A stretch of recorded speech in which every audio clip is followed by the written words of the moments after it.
We've got some Hey, fresh new I'm young Luis. talent And doing some I'm things that I Luis. know you haven't And you're heard listening to the before. Content is Profit podcast. Hi guys, and welcome back to Content is Profit. Today I'm coming with a mini rant. And I had two conversations yesterday with a couple of people that we've been dealing with for a long time in a good sense. We work together, we work on projects together. And I came to the realization that this is maybe why most people fail in the content game. And it's not about your messaging. It's not about your creation. It's not about your production levels. It's none of that. Because these people have, their messaging is very clear. Their creation process, one of them is kind of working on it, but the other one has it dialed in. Production level is as high as it can get. And we've encountered this bottleneck in a lot of the people that we've helped over the last 5 years. So I want to come in here and maybe share that story and help you move the needle forward with your content, because I am 110% sure that you're probably experiencing the same thing we did at the beginning of our story. And once that was unlocked, it helped us gather a ton of feedback and move the content, the podcast, everything forward and find our voice out there, right? So, we talked about the 6 levers, like I said, your messaging, right? So let's assume that you know who you're talking to. Let's assume that you know what problems are you solving for people online and in your business, right? Then we have the creation process, which is, how do you actually record this content? So let's assume also that you have that figured out, whether that's you're recording a podcast in your podcast studio, whether that's on your phone, however you produce that content consistently, right? So you're recording, once a week, twice a week. What is your consistency commitment? Let's assume that you have that under control, right? In our case is we record this podcast twice a week, for example, right? Then you have your production kind of figure out. So that could be you editing yourself or somebody, a team editing it. Or if you work with us, our team editing the content that comes out. And then is the dreaded and what I call that bottleneck is the distribution, putting the content out there. And I think like a lot of people take this for granted, because when we start thinking about creating content, we think about, what am I going to say? Or like, what is the setup going to look like? Or how do I actually edit this thing? Or like, what team do I hire to do this? Right. And then more than likely, if you're tackling this yourself, which I know a lot of people on the podcast, are super encouraged to do their own things. And again, we started there.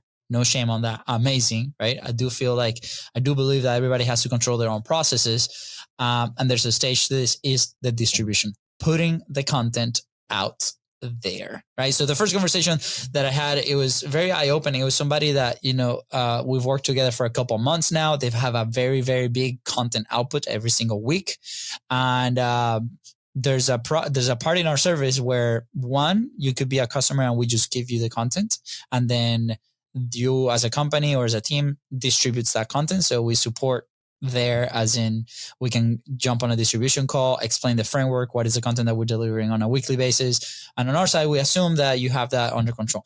The second part of the service is we take over organic distribution of the content. We don't run any ads. We don't, do any of that. We have different marketing partners to do that, but we can take that content and put it out on the podcasting platforms, YouTube, Rumble, if it's social media content on social media, and so on. And then your community manager or social media manager can take over from there. So there's a gap sometimes between that, and maybe a lot of people are not allocating resources to do that, whether that's your own time to distribute this content, which, by the way, a good example could be a 1 podcast episode and let's say 6 clips a week.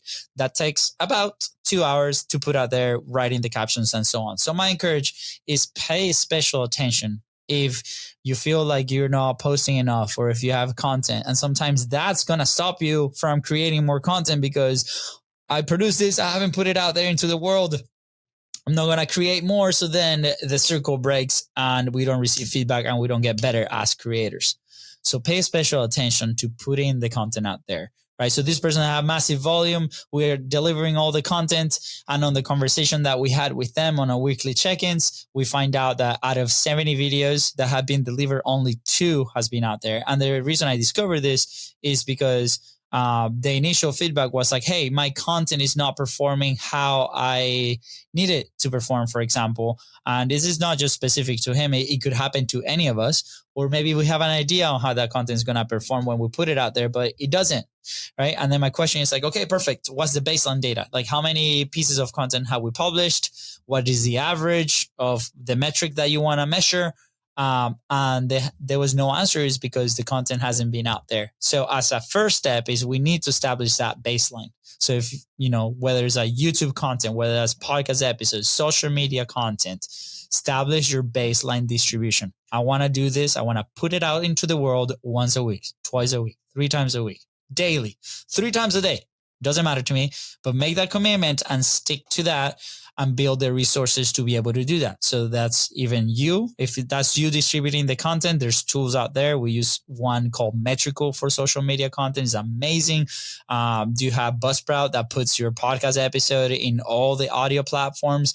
So there's ways to make this process a lot faster. But just make sure that you put a process in place to be able to do this. If it's not you, you can hire a virtual assistant that, prices for that range anywhere from like $3 to $10 an hour, up to you who you decide to do that. It could be an intern. It could be your son, your daughter. Like, who is going to put that content out into the world and establish a consistent framework? Be like, okay, every single day of the week. Again, if this is if you don't have a process, every single day of the week, for social media content, we're going to put a piece of content at 9 a.m. for the rest of the month, for example, and you stick to that. And then you're going to get these numbers that are going to be a baseline where you can start then testing things like, changing the type of video that you're creating, or changing the not only the type of video that you're creating, but also the style, or maybe making a little shorter, test something longer. I'll give you an example. We have the football show. We published a 20-minute episode. It did X amount of downloads on TikTok, for example. And then we tested a 6-minute segment, which did significantly more than those. And we're like, well, that's an interesting concept. Can we do more of these segments? And can we afford to do that with a team or with ourselves or so on? And you can start testing and see how you can reach more people. So the second story is very similar, but this person is creating content from his own phone, right? He's creating his own framework and he's trying different things like podcasting, talking head videos, almost like a day with me type of concept. Let's go train together type of concept.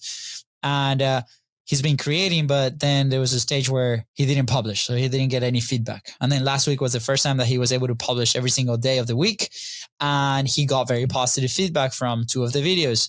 And from that very positive feedback, one of those was really hard to make. He will be taking a lot of time out of his day to be able to do that. So to do that consistently was really hard. And then the other of positive feedback was he actually enjoyed the process of making that style video. So from the 2 outliers that performed really well, because he collected data over a week, he then decided, okay, I'm going to double down in the one that I actually enjoy and have capacity to create.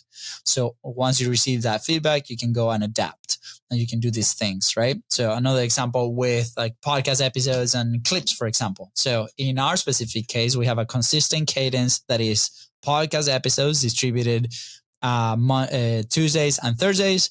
And then we have clips almost daily going out every single day. That's our baseline, right? So let's say we have an average of X amount of downloads every single week or every single month. If we want to try a new piece of content or a new style of content, then we can go and create that initial, what we call a prototype.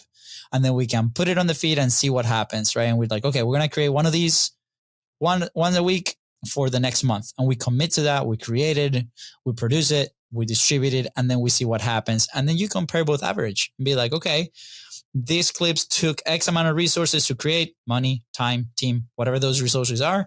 And then this second style video took X amount of resources to make.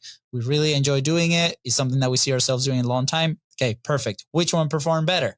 And then once you get that data, then you can go ahead and start introducing the new style to do something. So what it kind of boils my blood is trying to make decisions on that side just because I feel like it. And again, if you're doing it, you do your thing. But I feel like going off of the data, it might be a little bit better for the audience and the people that you're serving online. So that's my rant. I just wanted to come in here and share a little bit of that lesson. Do not neglect distribution. Please pay attention to that. A lot of people focus on the production and how it's going to look like and how I'm going to edit this. And then when it comes down to distributing that content, there's a big bottleneck because we don't account for that. So let this be my warning.